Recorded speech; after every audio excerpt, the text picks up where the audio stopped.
My dear brothers and sisters in Christ, today is the 17th Sunday in ordinary time, and the readings of Sunday today brings us the theme, which is the continuation of the theme of last Sunday, the kingdom of heaven or the kingdom of God. In the gospel reading of today, St. Matthew gives us a simple understanding about the kingdom of heaven by comparing it with treasure, pearl, and dragnet. And we are reminded today to seek to understand and to live the kingdom of heaven here and now. This is our basic principle in our life as a Christian, to seek, to understand, and to live the kingdom of heaven here and now, and to recognize the same kingdom of God in others whom we meet and live with in our day-to-day lives by avoiding individualism and applying community living. When we avoid individualism and apply community living, which means I no longer alone, but I live others. I live with others. So I don't say it is me, it is mine, or it is I, but when I live with the community, I say it is we. The first reading today from the book of Kings, we heard that in a dream, the Lord appeared to Solomon and said, "Ask what you would like me to give you. Ask what you would like me to give you." So the King Solomon asked for wisdom and understanding in order to be able to guide and govern the people of his kingdom. My dear brothers and sisters, if you look at in our life today, wisdom and understanding in many contexts lack. We don't find this wisdom, we don't find this understanding in many contexts, many situations of our life today. That's why we have a lot of chaos. But Solomon, he asked for wisdom and understanding in order to be able to guide and govern his people. Which means everyone who is in authority today, they need wisdom, not only knowledge, but they need wisdom that comes from God. And Solomon, he has, and give your servant a heart that can understand and to discern between good and evil. If our heart is sick, we cannot think properly, we cannot sleep properly, we cannot eat properly, we cannot do anything properly, because the important organ in our life is heart. So that's why Solomon, he asked God, give the servant a heart to understand and how to discern between good and evil. In order to govern his people, he needs a time, a heart that can say, this is bad and this is good. The surprise is that the King Solomon does not ask for strength, for riches, for a good life, for himself, or for victory over his enemies. Instead, the King Solomon asks wisdom and understanding to serve his people. My dear brothers and sisters, whatever we do in our life, mostly it comes from our heart. We do it if we like it. If we don't like it, we never do it. But today is the same question come to us as Christians. When God asks, what do you want me to give you?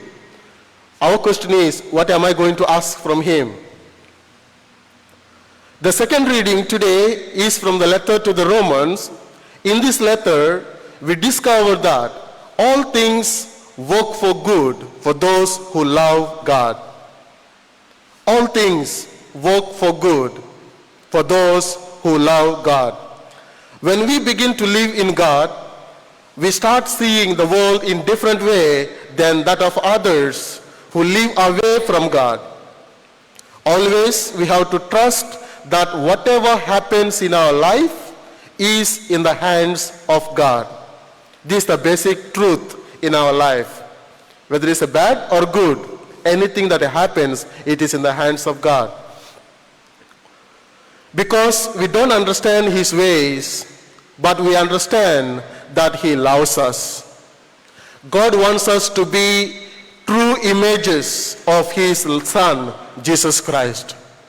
God wants us to be true images of his Son, Jesus Christ. Because God will make us worthy to become and to live as image of his Son, Jesus Christ. That is, this is how God works.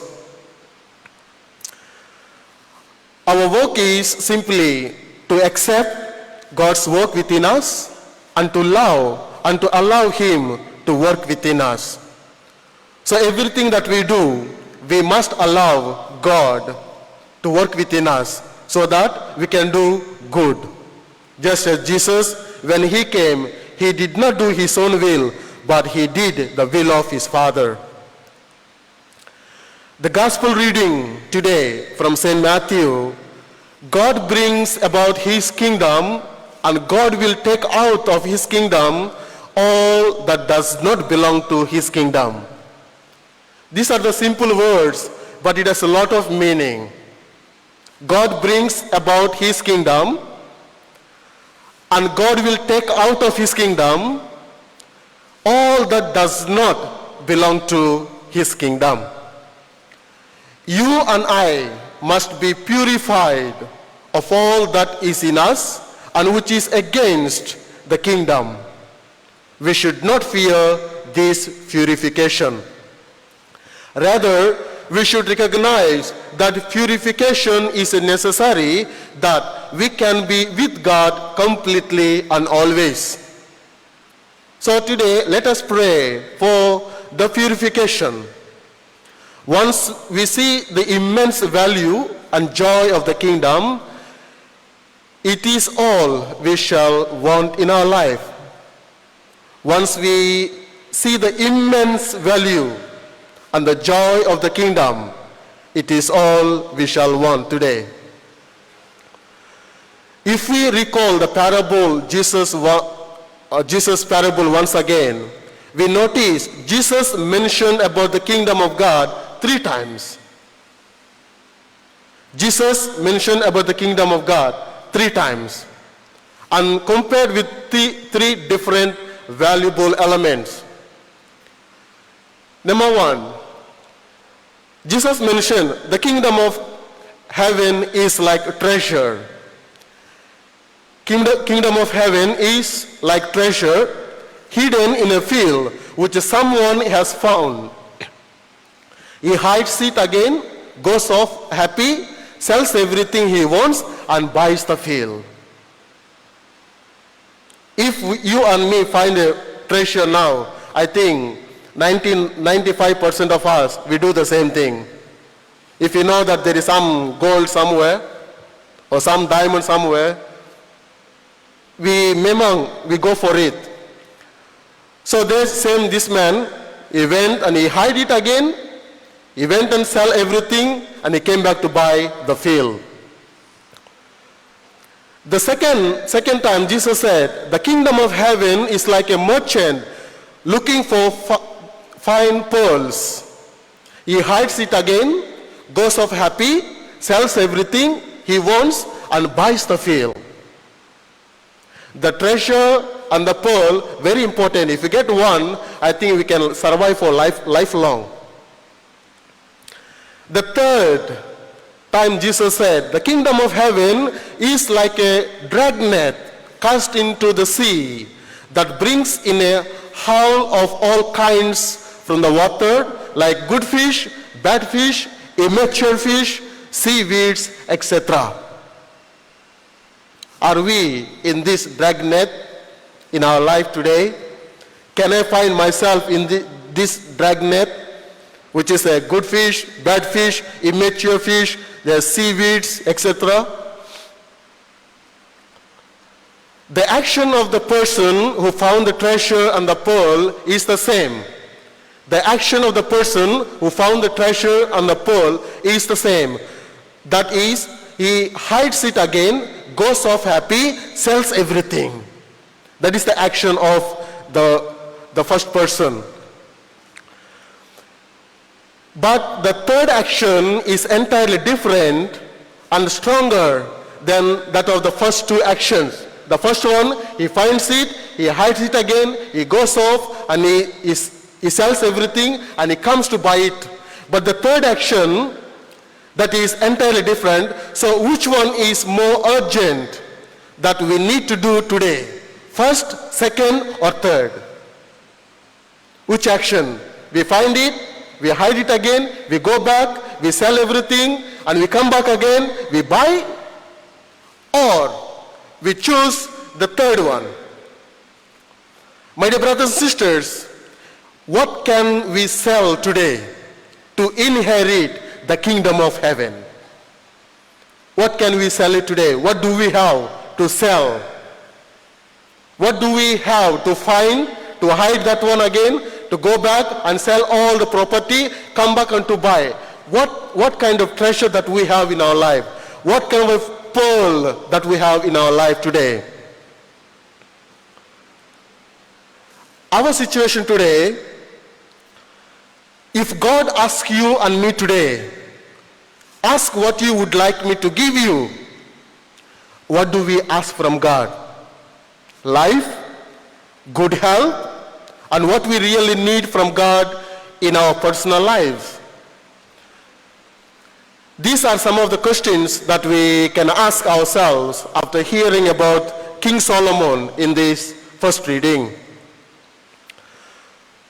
Do I have the temptation to ask for money, power, control over others, relationships, triumph over my enemies in my life? I think this is our biggest temptation today in our life. Money, power, control over, or domination, demanding, commanding, or triumph over my enemies. I want to see my enemies perish. I want to be in good health. I want to be in a good position, but I don't want my neighbor to compete with me. Rather, love, kindness, mercy, wisdom, understanding, and tolerance. Which one among these two we choose? The first one or the second one? We always have a choice to choose. Instead, we seek the kingdom of God, which is like a wonderful gift of love for others and strengthens us to overcome all the desires to have things just for myself and for my beloved ones. Which means I, myself, I, me, and mine. There is no he or she, them, and they. Rather, the kingdom of heaven strengthens us as well as our hearts to do good to all people. What should we do to find ourselves worthy and valuable in the eyes of God? This is the third question that we are asking today. What should we do to find ourselves worthy and valuable in the eyes of God? Number one, we should do the will of God, which is to know Him, love Him, serve Him, praise and glorify Him in all the situations of our life. To be valuable and to be worthy. This is what you're supposed to do. It's very simple. To know Him, to love Him, to serve Him, to praise and glorify Him in all the situations of our life. The second important point, which is very important in our life, is avoid anything in this world that can deviate us from doing the will of God, especially money, power, and preventing us from following His commandments. This is what we're supposed to do. Avoid anything in our life. If we think that it is difficult to do God's will in our life, in our day-to-day lives, God is allowing us. God is assuring us, as he assured Solomon, I give you a heart wise and shrewd, as none before you have had, and none will have after you. Which means, when we try a little bit to do the will of God, God will inspire us, God will give us wisdom, God will bless us with knowledge to fulfill his will. So that we can be wise and understanding about the kingdom of God and in each one of us today. And we need to be challenged and be aware that the kingdom of heaven is like a dragnet cast into the sea that brings in a howl of all kinds of the water, like good fish, bad fish, immature fish, seaweeds, etc.